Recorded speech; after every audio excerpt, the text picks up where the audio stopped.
Hey boys, it's HarmNone. Today I'm going to be going over my picks for 10 good vehicles that nobody uses in Grand Theft Auto Online. So in this list, we're going to have a bunch of vehicles that I feel like are still actually really good vehicles that nobody seems to be using in GTA Online, and try to give these vehicles a little bit more attention through talking about them on this list. Now these vehicles aren't going to just be useless vehicles that nobody uses. They're going to have a reason for why they are good and what they should be used for, and why I think that people probably don't use them. Anyway guys, if you enjoyed the video, a like is of course appreciated. If not, dislike of course. Subscribe to my channel if you guys are new. I'm going for 300,000 subs this year, and if you want to help me out with that and you enjoy my content, please consider subscribing. Let's go ahead and get into it, starting off with number 10. At number 10, we have the Canis Free Crawler, coming in at $597,000, which is actually a pretty reasonable price given the performance of this vehicle. However, I think the Canis Free Crawler's biggest issue is just how goddamn ugly it is. However, if you've driven the Free Crawler, you know just how fun it can also be. The suspension is super bouncy, it has all-wheel drive, it launches and accelerates pretty hard through the first few gears, and it's really good for rock crawling and overall off-roading in general. The Free Crawler has been out for many years now, and to be honest, I haven't even driven it much or given it much of a chance, but recently I found out about how good it is due to some of my friends, and I can confirm it is really great and horrifically underrated in GTA Online. You guys should definitely check out the Canis Free Crawler, it is definitely worth a shot. At number 9, we have the Bravado Greenwood, coming in at $1,098,750 to $1,465,000. The Bravado Greenwood is the cheapest Imani Tech capable vehicle in Grand Theft Auto Online, while also still having the great features that many other much more expensive Imani Tech cars also have.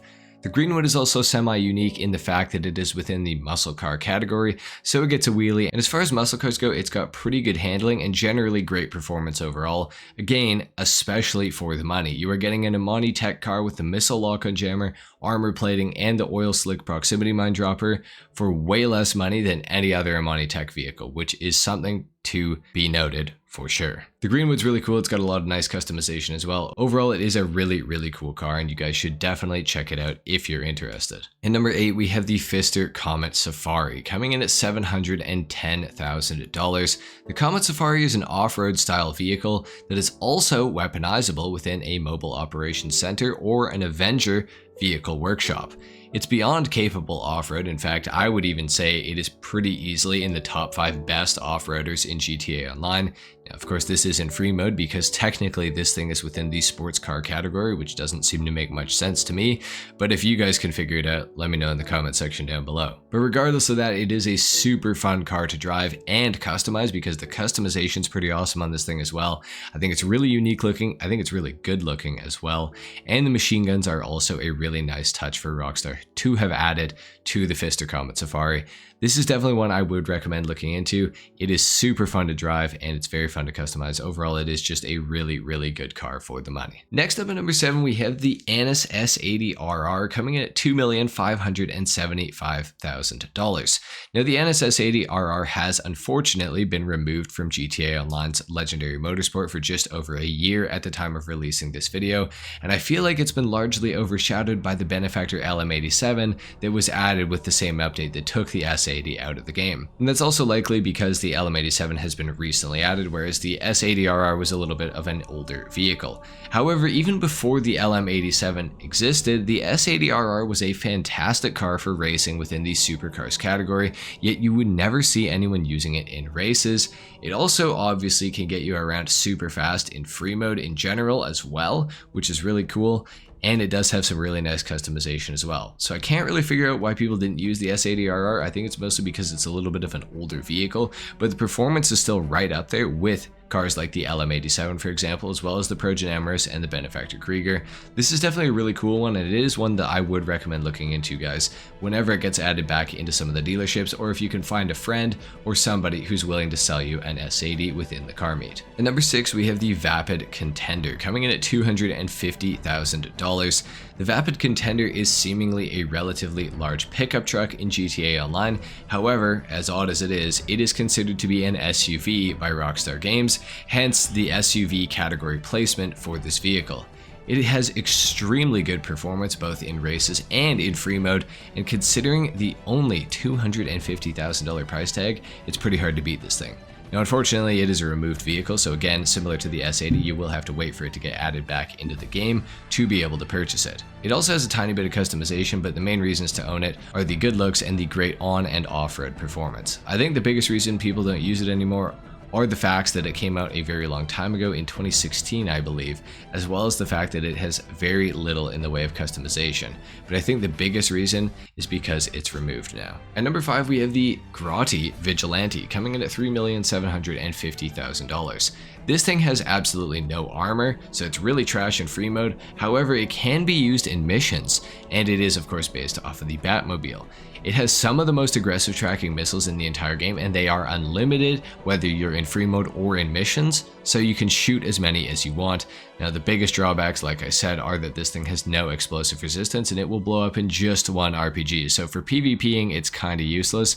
But the other big drawback of the vehicle is that somehow it has absolutely no customization whatsoever, which to me is absolutely insane, but I don't know, man. Kind of crazy. At number 4, we have the Western Power Surge, coming in at $1,605,000.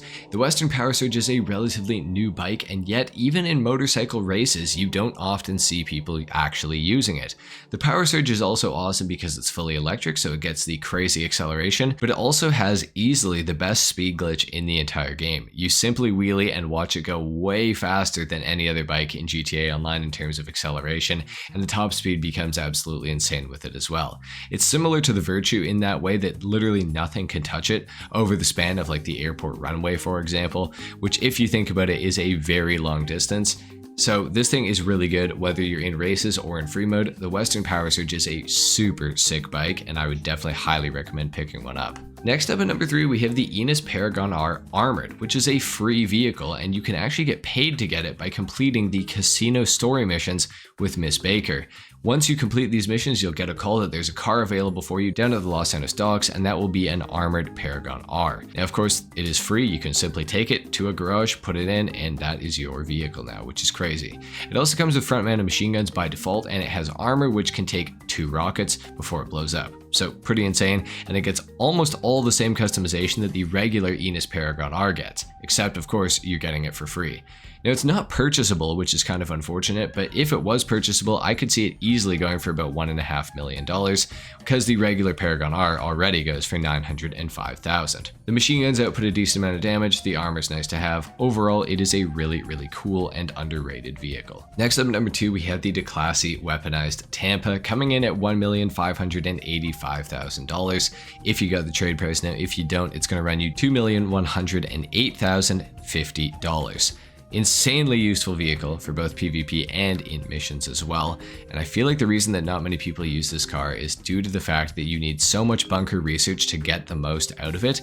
However, with bunker research completed, you can add the dual controllable top-mounted miniguns, the proximity mine dropper, the rear-facing mortar, and the front-mounted missiles. They're all unlocked through bunker research. When you have everything on the vehicle, it is actually, I believe, the most armed ground vehicle in Grand Theft Auto Online, which is crazy. Like, this thing has more different weapons than the Khanjali has, for example, which is kind of crazy to think about.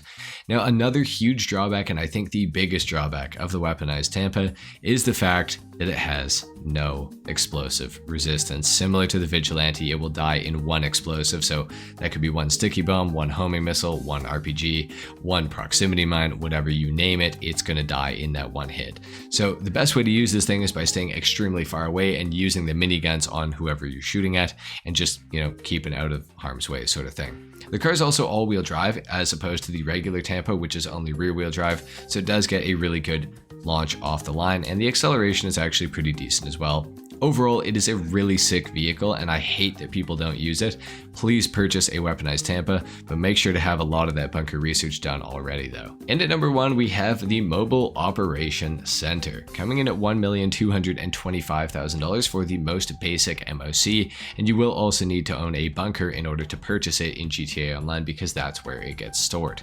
This is the most armored vehicle in Grand Theft Auto Online, or rather the cab of the MOC is the most armored vehicle in the game, being able to take, I believe, 67 homing missiles from the Oppressor Mark II, or from, you know, a regular homing missile that you shoot, or from a jet, whatever you want to, you know, use. It's going to take 67 of those, which is crazy. There's also no way to shoot through the back of the cab to hit the occupants inside, making it exceptionally good when backing people down. Now, for the first few years that I was doing YouTube, I used to make a lot of PvP videos, and I can only recall one singular time that I ever saw an MOC used in combat. Now, I get that it is very slow and all that, but the MOC is extremely useful as a damage sponge, and not even counting the trailer that it can pull, which has insane cannons mounted to it that you can use in PvP and that output a crazy amount of damage. But for some reason, people don't use it in PvP, which is super strange, and I would highly recommend to you to try that out if you are a person who enjoys PvP in Grand Theft Auto Online. Anyway guys, there you have it. Those are my picks for 10 good vehicles that nobody uses in Grand Theft Auto Online. If you guys enjoyed this video, a like is of course appreciated, if not dislike. Comment down below and let me know if you think there's any vehicles that I missed, and maybe I'll make a part 2 to this. Comment a 7 down below as well if you made it to the very end of the video. I'd like to know. Subscribe to my channel if you guys are new and you want to help me hit 300,000, and I'll see you guys in the next video. Until then, take care. Peace.